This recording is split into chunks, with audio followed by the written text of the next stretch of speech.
Well, good morning. Back at it this weekend. Kind of just left my shelter set up from last weekend.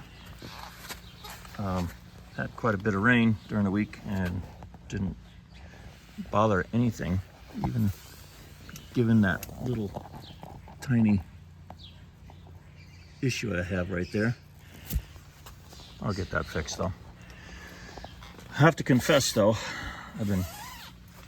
talked about my last video. I talked about how I've been experimenting with these U.S. military self-inflating pads, thermarest ones. I don't know. Back in my mind, I'm thinking that the word thermarest is equated with comfort. No, not these particular pads. I'm really having a hard time with these pads. I've experimented with different air ratios, in the bottom one compared to the top one. I've just tried all kinds of stuff and I just cannot get comfortable on these sleeping pads. And I think I know what part of the problem is. It's probably me. I mean, for my age, my height, and my weight, let's face it, my BMI, I'm over like almost about 40 pounds. And the only place where it is, it's not the handlebar area. It's the beer belly area.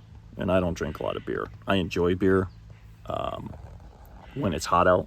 I'll have one or two beers, but I don't drink a lot of beer. But yeah, I think part of what I'm fighting is that. But again, these pads are not that comfortable because what I started out with a long time ago was the a Climate V, which that's not all that comfortable by itself as far as I'm concerned. I always felt as though I needed to put something on top of it. So then I picked up the Dr. Oh boy, I can't think of the name of it. I'll put a picture up on it. But that pad, it has a lifetime warranty on it, although it doesn't have a ASTM rating on it. Supposedly rated for R4. It's a 1-inch pad. That pad was really comfortable. I really, really enjoyed sleeping on that thing. And what I would do, and I did this for a year. I did a lot of weekend camping, and I would set that up in the house. There were a lot of times I didn't undo the bed. I even on a work night. There were work nights I even come out here and set up a tarp and slept out. Got right up at 6:30 and went to work. And I slept like a baby. What I would do is I had a foam pad underneath. I would start with that just to stop the pokies from coming up. And then I had the Climate V, and then I topped it with this other pad. And I'll tell you, that is a really comfortable system. It lasted a long time until I started having some issues with that pad. And so I ordered another one. I was getting into the cold weather. I said, I'm just going to order another one because I don't want to put it in the tub and then not have any place to dry it out. I figure I'll take care of that when the warm weather comes. And it was only like around $40. So I bought another one. And I was using it, testing it out in the house, and I was golden. I said, I'm back in business. Then all of a sudden the Climate pad started losing air. I mean, we got cats in the house, so I'm always nervous about them getting on that stuff. So I don't know if that's what the issue is with both of them. Well, the new pad, actually, there must have been something in the carpet because I did find a prick hole in the bottom of it. So I patched it. I did it the way you're supposed to do it. It doesn't lose air as fast, but it still loses air. That's why I went with the military pads. I figured these things are really durable and I won't have to deal with that. But the comfort level just isn't here. And I'm just a firm believer that when you go out camping, I'm not a full-blown bushcrafter.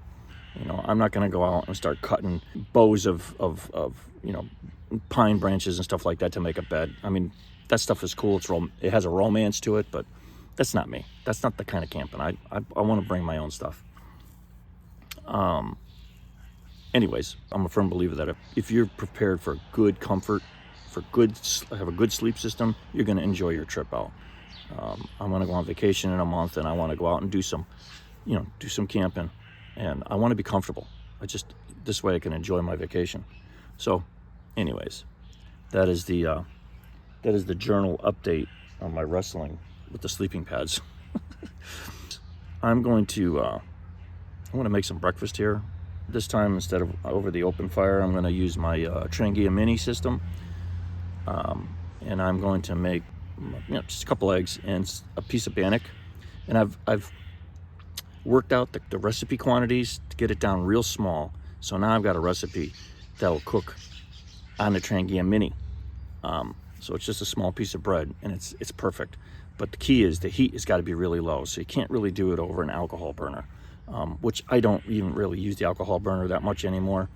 I have a preferred setup, and I'll show you that. It's been in other videos. So, yeah, we're gonna make some breakfast right now because I'm hungry. Yes, I do have my slippers on. Whoopie-doo. All right, my little cutting board. Handy dandy Stanley, which I may not use. And this is my cook kit.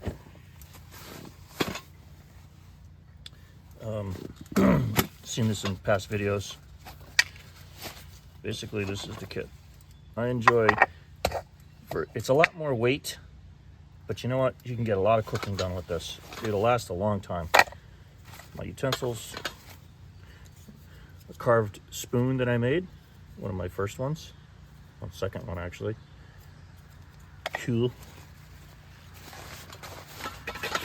Another little cutting board in case I don't take the wood one. And this is my setup. This is a cover from, I don't know, from another old mess kit type thing. And I got another one of these on order because this thing's taking a beating. The other thing I don't like about the Trangia is that when you snap it on, it's got these little fingers. And what it does, it wears away and flakes the non-stick. It's not a very good design, so I got a new one on order. I've got some thoughts about how I might want to reduce that. Plus, you get all this nicks and stuff from using, the handle. This is not the one that goes with this kit. This is the actual Trangia. This comes with like a Trangia 25 or 27 kit. I don't know. Get another one. So they have a little piece of canvas. I don't know where it is. In my garage someplace. Put underneath here. So I did a video on this a long time ago, and if you saw it, it's hilarious, the crap that I went through. But what I have found is that over time, it's finally tamed down. It doesn't pop. It doesn't want to pop apart as easily as it did back then. Plus, everything is kind of heated up and worn in. But what I have learned, the thing to do is to get this on first. Make sure the valve is off. Get this on first. Goes on first, off last.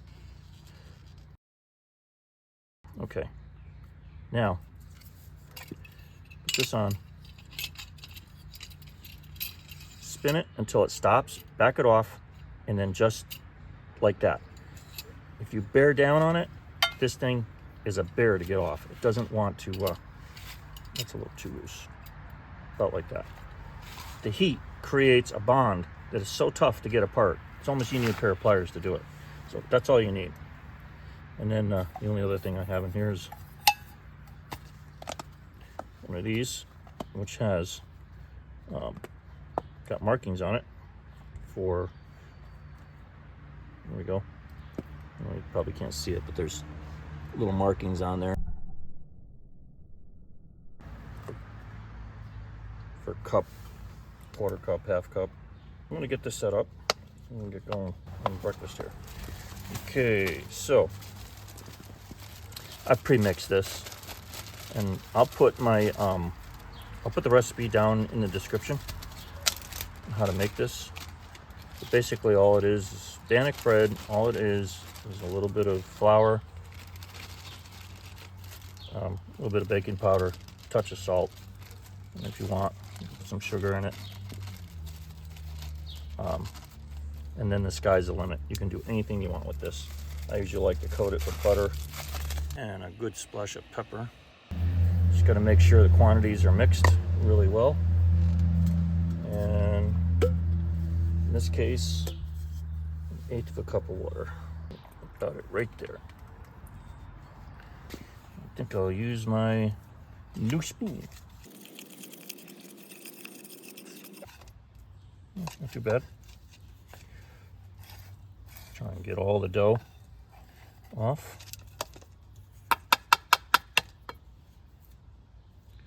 Not too bad. Yeah, it's a little wet.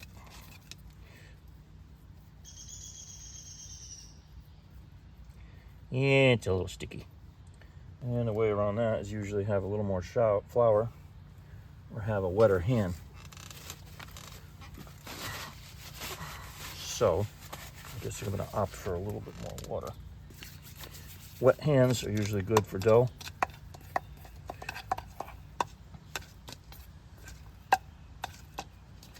That's not too shabby. Okay. Let that set a little bit. A little stick under here. Level that out a little bit. That's better. Now, don't recommend cooking underneath the tent like this. Not what you should be doing. I'm in my backyard and I'm not cooking anything full of odors and spices. Now, I'm going to put windscreen around this because I have to cook this on really, really low heat. Again, because if I don't, it's going to be a problem with this flame. Yeah, dumb. See, even that's a little too high. Find down as low as I can. Whoa, not too much.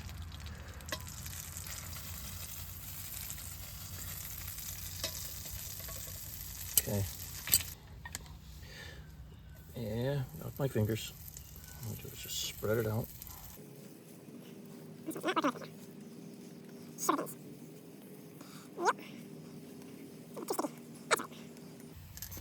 Normally I can get that to spread out to the size of the pan.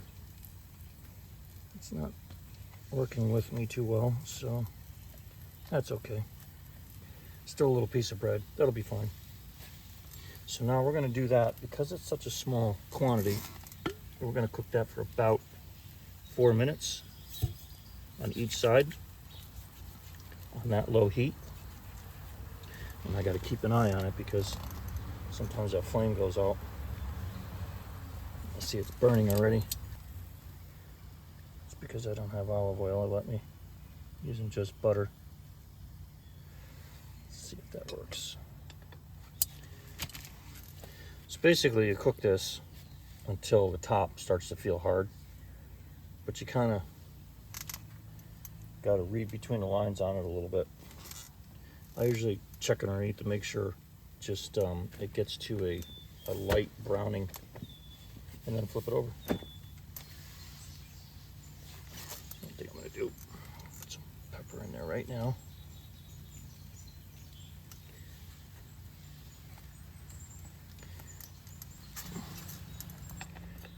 This one's cooking rather quickly. A little bit too quick because I didn't have olive oil. Just using butter. Butter tends to... Oh, see, my flame just went out.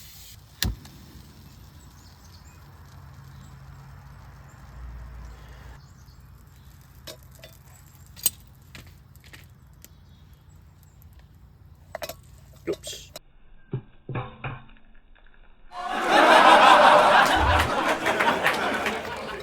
Cha.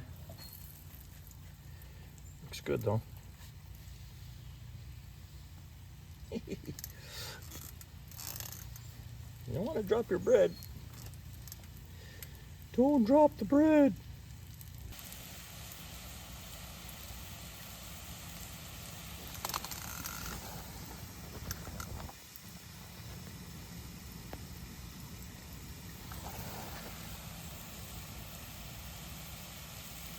Okay, so it's not working out the way I like it to, so I'm going to take it off the heat a little bit. Let the pan cool down a little bit because I need that to cook through just a little bit more. It's almost there. It's almost there, but not quite. So modify.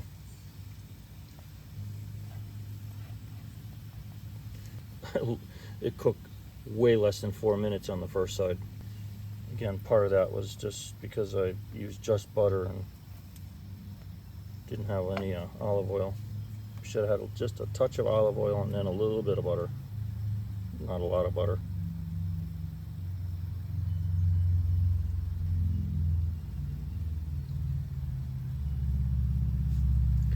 Things I could do here.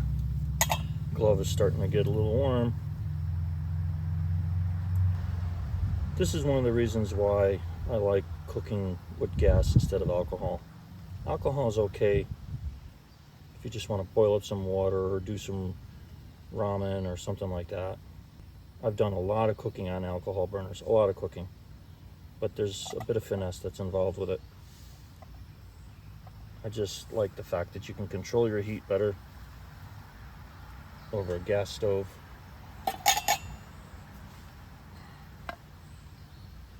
Ooh, baby, that's hot. That is looking like it's pretty well done. I think you can go a little bit longer, but I just don't want to burn it. It's already burned. I burned the bottom of it. Oh well. Oh well. What's your mother to do? Dress me up, can't take me nowhere. What I'm gonna do is melt some butter on there. Oh, that thing's getting hot. Woohoo! She's getting hot there, baby.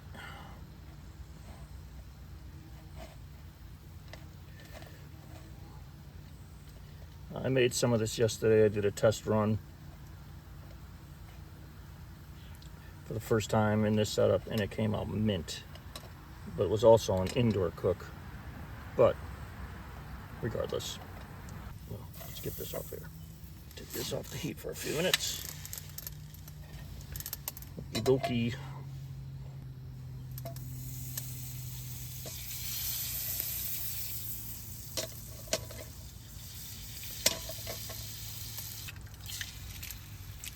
There you go. Oh yeah. Oh yeah. Breakfast is on.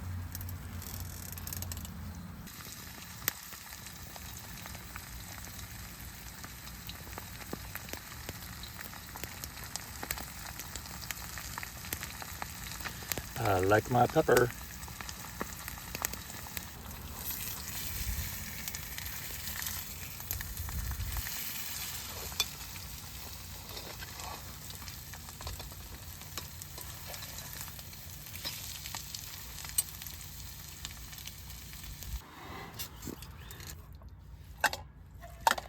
Eggs. Bannock. Oh yeah, that came out good. Oh yeah.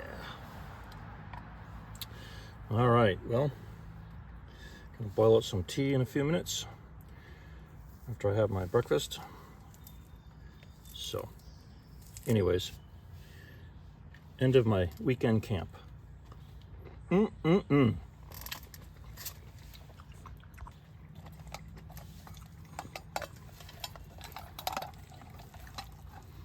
Oh yeah, yummy, yummy. Look at that. Look at how that came out. Nice. It burned a little bit on the bottom, but not bad with the butter and pepper.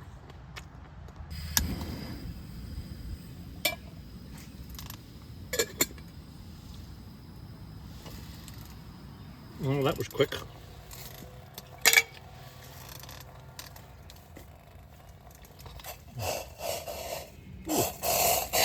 Well, there's one thing about these Stanley cups.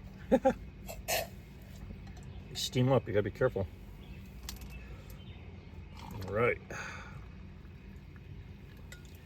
Beauteous Maxius. All right. And my morning tea. All right, let that steep for a little bit. So I'd mentioned last week, and one of the features of this tent setup is that when it gets really warm out, or if you have a nice night, you can take this section and roll it back. So how do we accomplish that? It's very simple. By Dropping this line, dropping the other line. I'm actually going to pull stakes because I'm pulling the tent today. I also need to pull these little tarp clips I installed. Okay, go to the other side and do the same thing here.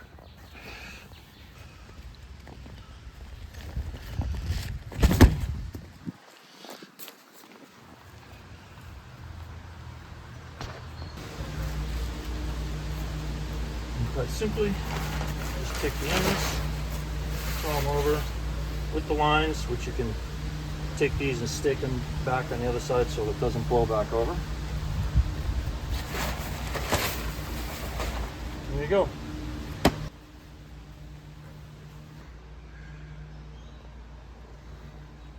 And there you go. You get a nice night where it's a clear night. You don't need that over the top. You can sleep with the front wide open. I am liking this setup. Thanks for joining me. Until the next one, peace.